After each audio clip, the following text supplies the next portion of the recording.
15 अगस्त 1971 रात के करीब 1 बज रहे थे। जगह थी पूर्वी पाकिस्तान, जो कि आज के बांग्लादेश का चटगांव बंदरगाह। पूरा शहर गहरी नींद में था। पाकिस्तानी सेना, जो उस समय पूर्वी पाकिस्तान पर कब्जा जमाए बैठी थी, अपने जश्न की तैयारी कर रही थी। 14 अगस्त को पाकिस्तान का स्वतंत्रता दिवस था और ठीक अगले दिन एक अजीब सी खामोशी छाई हुई थी। बंदरगाह पर बड़े बड़े मालवाहक जहाज खड़े थे। इनमें से कई जहाज अमेरिका और चीन से आए थे, जो पाकिस्तानी सेना के लिए हथियार, गोला बारूद और राशन लेकर आए थे। बंदरगाह की सुरक्षा इतनी कड़ी थी कि वहां एक परिंदा भी पर नहीं मार सकता था। सर्च लाइट्स पानी की सतह को चीर रही थी, घूम रहे थे। पहरेदार मशीन गन्स के साथ तैनात थे। तभी एक के बाद एक लगातार धमाके, पानी की सतह अचानक ऊपर उठने लगी। जो जहाज लोहे के बने थे, जिन्हें डूबना नामुमकिन माना जाता था, वो ताश के पत्तों की तरह बिखरने लगे।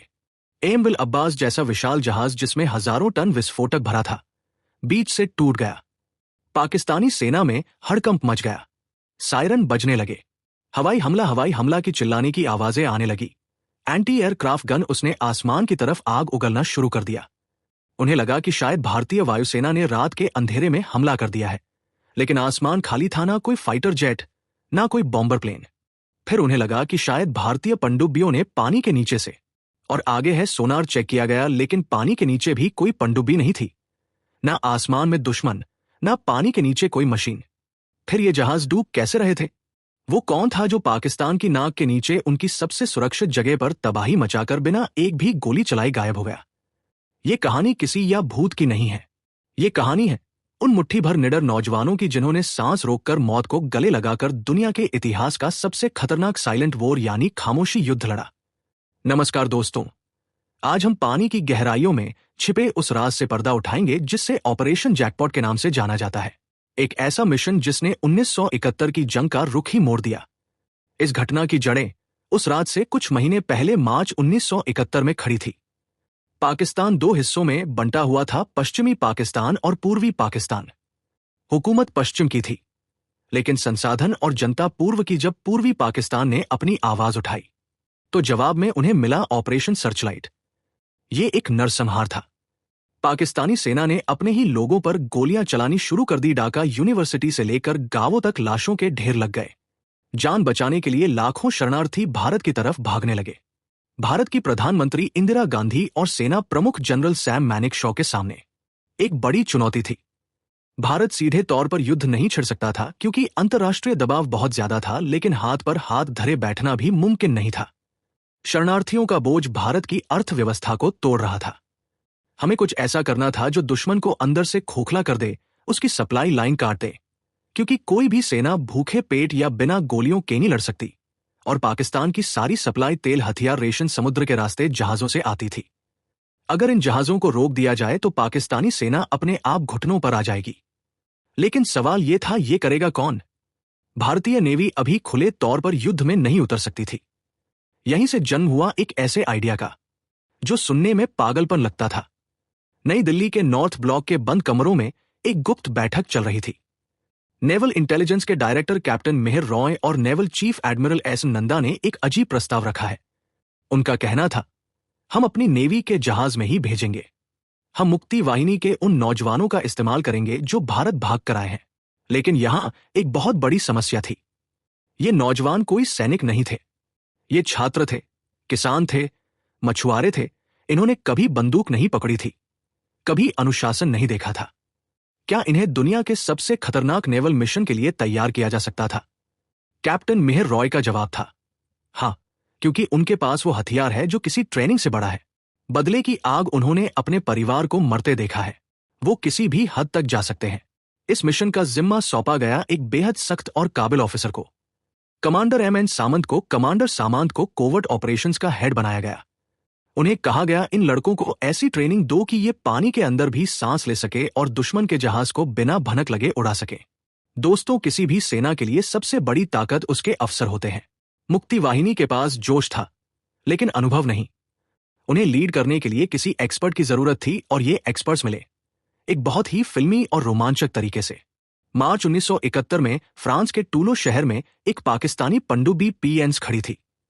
इस पनडुब्बी के क्रू में कुछ बंगाली अफसर भी थे। जब उन्होंने रेडियो पर सुना कि उनके देश यानी पूर्वी पाकिस्तान में उनकी मां बहनों के साथ क्या हो रहा है तो उनका खून खौल उठा। इनमें एक नाम था अब्दुल वाहिद चौधरी।